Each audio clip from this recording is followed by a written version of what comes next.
আব্বা একটা বার আমার দিকে চাইবাও না, আমার লোকে কথাও কইবা না। এই দুনিয়ায় আমার কেউ নাই, আমি মানুষ না, আমি একটা অমানুষ সবার কাছে। এমন করে কইও না আব্বা, আমার কাছে আমার জীবনের সবচেয়ে ভালো মানুষটাই তুমি। শুধু আমার বাপ বইলা না, এই গ্রামে তোমার মতো আরেকটা মানুষ নাই। তুই ছাড়া এই দুনিয়াতে আমার আর কে আছে, কি আছে? এই যে ক্ষমতা, তোরা মনে করছ এটাই আমার সব। কই, আমার ক্ষমতা তো চইলা গেল। এখন এখন তুই কেমনে পারবি আমার ছেড়া চইলা যাইতে? আমি কেমনে পারুম তোরে সারা বাইসা থাকতে?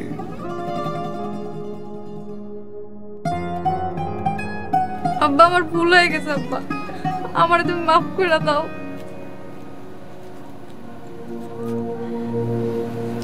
তুই আমার কলিজা, তুই মতিনের চা, তোরে সারা আমি কেমনে বাসু?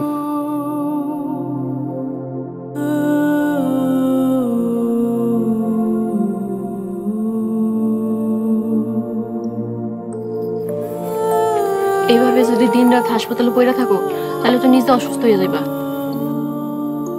আর অসুস্থ আর কিছুই ভালো লাগতেছে না জানো, সবকিছু কেমন জানি এলোমেলো মনে হচ্ছে। এত টেনশন করো না তো, দেখো সব ঠিক হয়ে যাইব। কিভাবে ঠিক হবে আমি জানি না, স্যারের অবস্থা একদমই ভালো না। ডাক্তার কি কইলো? আশা হলো খুবই কম, যদি কমায় চলে যায় তখন লাইফ সাপোর্টে নিতে হবে, তখন আর আশাটা কি থাকবে? হায় আল্লাহ, কি কও? জানো, পরিবারের ভালোবাসা আমি কখনো পাইনি। মায়া ভাবি, রিয়া, রাতুল স্যার, এমন ভাবে তারা আমাকে জড়িয়ে রেখেছে, মনে হয় এটাই আমার পরিবার। আর রাতুল স্যার আপন বড় ভাইও মনে এরকম হয় না। তুমি জানো, রিয়া আর আমার মধ্যে এতটুকু পরিমাণ পার্থক্য উনি করেনি। মেলা, রাতুল স্যারের অবস্থা আমি কি করে মেনে নেব বলো তো? তুমি একটু শান্ত হও ফাহিম।